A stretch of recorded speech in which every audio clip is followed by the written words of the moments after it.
Fala aí, aqui é o Danilo do Responde Aí. Vamos bater um papo sobre variação da entropia e segunda lei da termodinâmica. Então, imagina o seguinte caso. Eu pego uma bolinha e jogo essa bolinha de uma altura tal.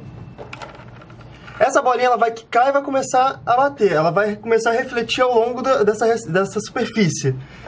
Se eu não tiver nenhuma perda de energia, ela sempre volta para a mesma altura. Só que se eu tiver perda de energia, ela vai sempre para alturas menores. Esse processo aqui é um processo ideal. Esse aqui é um processo real, em que ele vai sempre diminuindo a altura. Mas para onde que ele perde essa energia? Ele vai perder na forma de calor, na forma de atrito. Agora vamos imaginar esses processos ao contrário. Se eu filmasse esses processos e passasse esse vídeo de trás para frente, o que eu veria? Nesse aqui, o que eu veria seria o seguinte. A mesma coisa, só que ao contrário, né? Uma bolinha quicando, subindo na mesma altura, ela cai, vai para a mesma altura. E de trás para frente é a mesma coisa. Ela vai para uma altura, ela cai, ela vai para a mesma altura. Só que o outro processo, que ele vai sempre para alturas menores, aconteceria o seguinte. Ele quica a uma certa altura, na hora que ele quica de novo, ele vai para uma altura maior. Na hora que ele quica de novo, ele vai para uma altura maior ainda. Isso aqui não fere a conservação de energia, só que ele teria que absorver energia, ele teria que absorver calor do ambiente. Só que isso aqui nunca acontece. A pergunta é, por que isso aqui nunca acontece? Esses processos aqui, em que ele pode acontecer tanto de trás para frente quanto de frente para trás, são processos que a gente chama de processos reversíveis. E esses processos que acontecem em uma mão no tempo, o contrário não acontece, são processos que a gente chama de irreversíveis.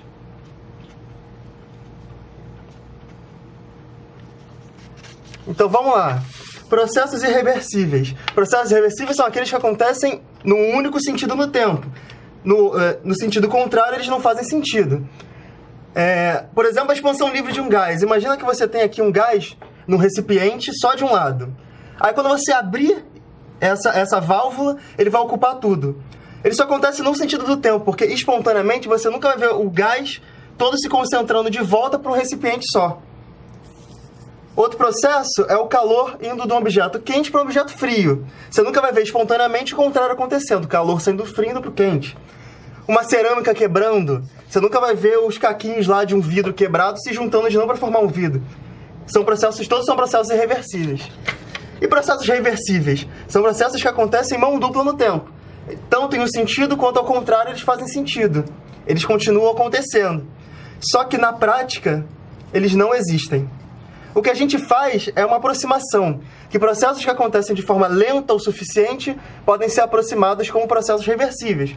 Por exemplo, uma expansão reversível seria, em vez de você botar um peso em cima de um pistão, você botasse areia, e você fosse tirando grão por grão. Esse tirar grão por grão causaria um processo em que, antes de um grão e depois de um grão, o estado é praticamente o mesmo, continua sempre no equilíbrio. Então isso aqui seria uma aproximação de um processo reversível. Agora, como eu sei se um processo é reversível ou não é reversível? A grandeza que mede isso na física é a grandeza chamada entropia.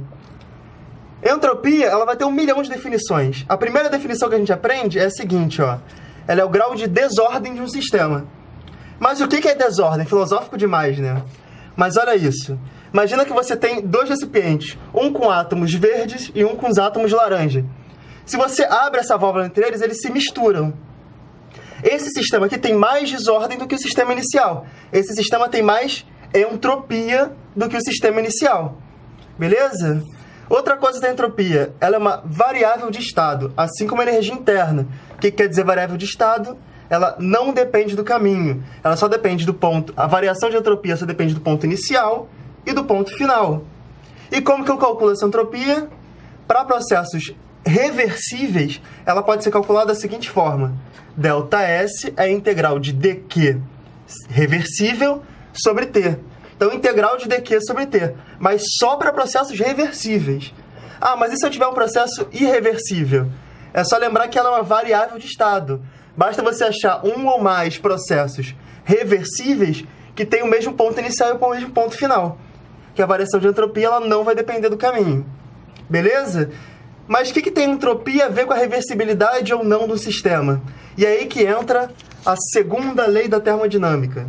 A segunda lei da termodinâmica, ela diz que a entropia do universo sempre é maior ou igual a zero. A entropia do universo nunca pode diminuir. A variação de entropia tem que ser sempre positiva ou igual a zero. Lembrando que variação de entropia do universo é igual a variação do sistema mais o da vizinhança. Então a vizinhança pode ter uma entropia negativa, desde que a entropia positiva do sistema compense, de forma que o total dê ou positivo ou igual a zero. Se a gente tiver um sistema isolado, a variação da entropia desse sistema isolado, ou seja, não tem vizinhança, tem que ser maior ou igual a zero. Certo? Então se a gente voltar aqui nos nossos processos, esse processo aqui, em que ele de trás para frente, de frente para trás, ele é exatamente igual, ele é processo reversível, ele é reversível porque ele tem uma variação de entropia igual a zero. Processos que têm variação de entropia igual a zero são reversíveis. O processo que pode acontecer em um sentido, mas não pode acontecer no outro, é porque esse processo aqui, ele tem uma variação de entropia maior que zero. Se ele tem uma variação de entropia maior que zero, ele é irreversível. E por que esse processo aqui nunca ocorre?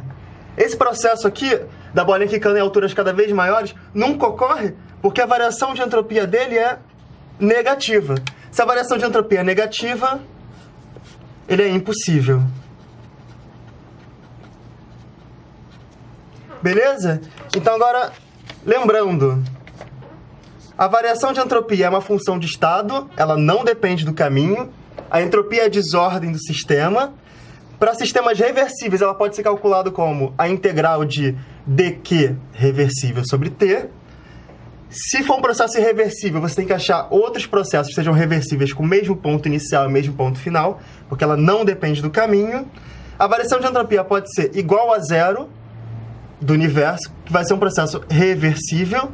Se a variação de entropia do universo for maior que zero, processo irreversível. E se for menor do que zero, é um processo impossível, ele não ocorre. E lembrando que a variação de entropia do universo é a variação de entropia do sistema mais o da vizinhança. Beleza? Esse vídeo te ajudou? Então responde aí.